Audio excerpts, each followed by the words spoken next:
बिस्मिल्लाहिर्रहमानिर्रहीम। First year chemistry chapter number 2 atomic structure. और इस चैप्टर में हमने बोहर एटॉमिक मॉडल के जो एप्लीकेशन थे उन एप्लीकेशन में से जो थर्ड एप्लीकेशन है वो है energy difference between two orbit. इसके बारे में आज हमने डिस्कशन करनी है। तो energy difference between two orbit, इसके लिए हमने एक इक्वेशन को डिराइव करना है, जनरल इक्वेशन, ताकि हम उसके ज़रिए से किसी भी दो ऑर्बिट के दरमियान जो एनर्जी डिफरेंस है उनको मालूम कर सकें।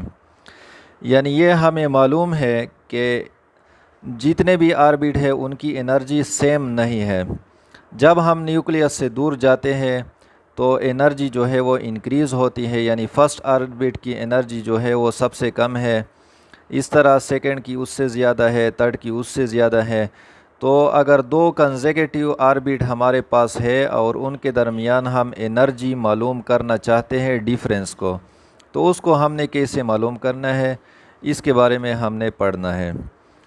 तो ये तो हमें मालूम है, प्रीवियस लेक्चर में हमने ये डिस्कस किया था, इसको डिराइव किया था इक्वेशन को, कि एक ऑर्बिट का जो एनर्जी है वो किस तरह हमने मालूम करना है।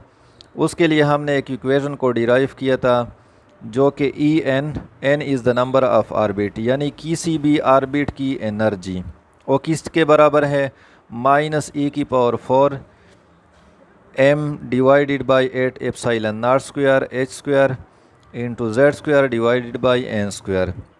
ये एक जनरल इक्वेशन है जिसके ज़रिए से हम किसी भी ऑर्बिट की एनर्जी को मालूम कर सकते हैं। अगर हम यहाँ n की जगह उस ऑर्बिट की नंबर को लगा दें, यानी अगर फर्स्ट ऑर्बिट की एनर्जी हमने मालूम करनी है तो यहाँ पे 1 लगा दें। अगर हाइड्रोजन एटम है तो उसके लिए z की जगह आपने 1 लगाना है, क्योंकि z यानी एटॉमिक नंबर हाइड्रोजन की 1 है, और यहाँ पे n जो है वो भी नंबर ऑफ़ ऑर्बिट को रिप्रेजेंट करता है। E is the charge of electron, mass of electron m, और एप्सिलॉन नॉट ये भी कांस्टेंट है, h स्क्वायर ये भी कांस्टेंट है। तो ये जो टर्म्स है ये तो कांस्टेंट है। सिर्फ इस इक्वेशन में हमने z एटॉमिक नंबर को लगाना है और यहाँ पे नंबर ऑफ़ ऑर्बिट को लगाना है। तो अगर ये तो किसी भी ऑर्बिट की एनर्जी हम इसके ज़रिए मालूम कर सकते हैं। लेकिन अगर दो ऑर्बिट है, सपोज़ इस डायग्राम को अगर आप देख ले गौर से, तो ये न्यूक्लियस है और इसके ऊपर जो है ये फर्स्ट ऑर्बिट है और ये जो है सेकंड ऑर्बिट है। फर्स्ट ऑर्बिट के लिए जो एनर्जी है वो हम E1 से रिप्रेजेंट करते हैं और सेकंड ऑर्बिट को जो एनर्जी है वो E2 से हम रिप्रेजेंट करते हैं। अगर दोनों के दरमियान हम एनर्जी डिफरेंस को मालूम करना चाहते हैं तो वो Bohr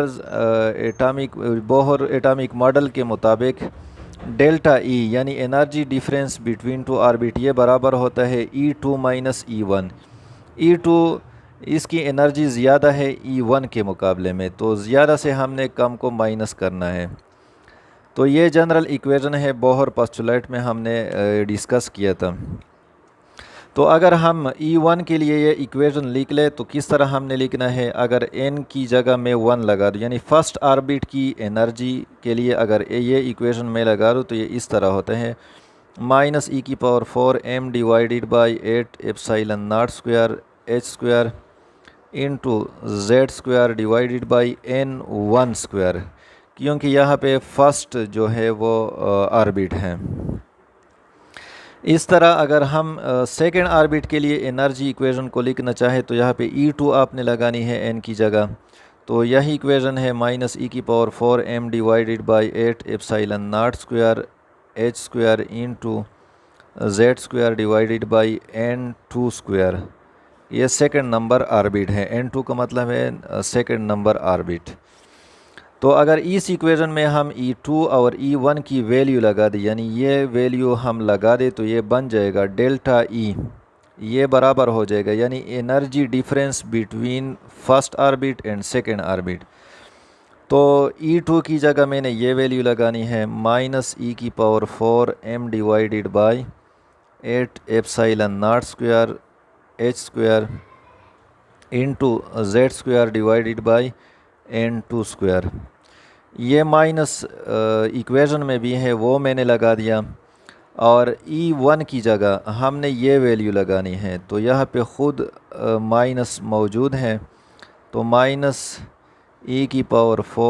m divided by 8 epsilon naught square h square into z square divided by n1 square.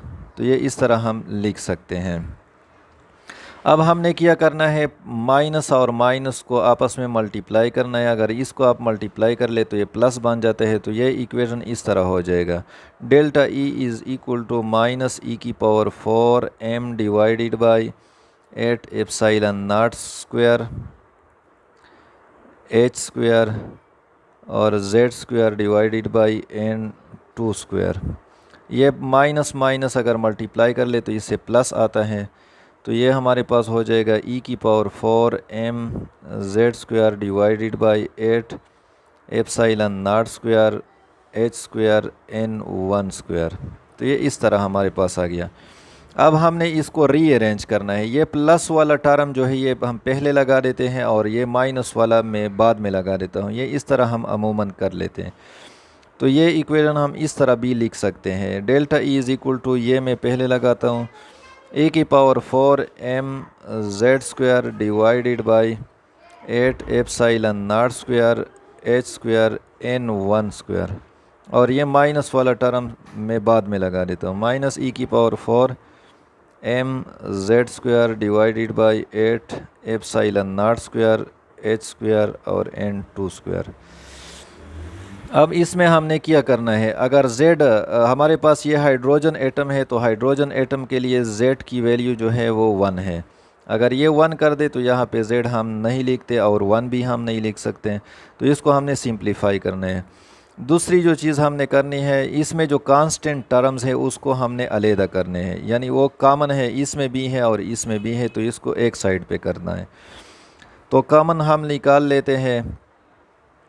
Common इसमें क्या है, e⁴ इस टर्म में भी है और इसमें भी है, m यहाँ पे भी है और यहाँ पे भी है, इसको मैंने निकाल लिया।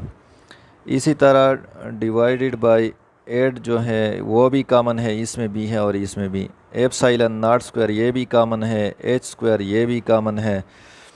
और जो वेरिएबल है तो वो 1/n1 स्क्वायर -1/n2 स्क्वायर, तो ये हमारे पास रहता है।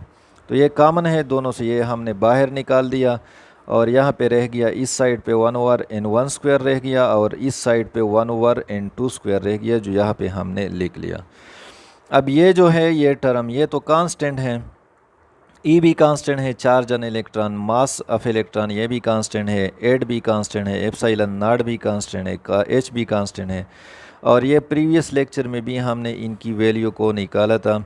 E की जगह M की जगह 8 और एप्सिलॉन नॉट H, इन सब की वैल्यू अगर आप लगा दे तो इससे एक वैल्यू आती है और वो हमारे पास है 2. तो डेल्टा E हमारे पास हो जाएगा, इसकी जगह वो वैल्यू 2.18 इंटू 10⁻⁻18 और ये यहाँ पे रह गया 1/n1 स्क्वायर -1/n2 स्क्वायर। और ये हो गया जूल पर एटम में, जूल पर एटम में। अगर इसको हमने किलो जूल पर मोल में कन्वर्ट करना है तो आपने क्या करना है, इस वैल्यू को आपने मल्टीप्लाई करना है, यानी 2.18 इंटू 10⁻⁻18, इसको मल्टीप्लाई कर ले एवोगैड्रो नंबर के साथ, जो कि 6.02 इंटू 10⁻23 है, और इसको डिवाइड कर ले 1000 पे, तो ये कन्वर्ट हो जाएगा ये वैल्यू किलो जूल पर मोल में। तो डेल्टा E हमारे पास फाइनल जो इक्वेशन आएगा वो क्या आएगा, 1312.36 और यहाँ पे 1/n1 स्क्वायर -1/n2 स्क्वायर, और इसके साथ जो यूनिट होगा वो होगा किलो जूल पर मोल। तो ये जो है ये इक्वेशन, ये फाइनल इक्वेशन हमारे पास आ गई है, जिसके ज़रिए से हम दो कंसेक्यूटिव ऑर्बिट के दरमियान एनर्जी डिफरेंस को मालूम कर सकते हैं।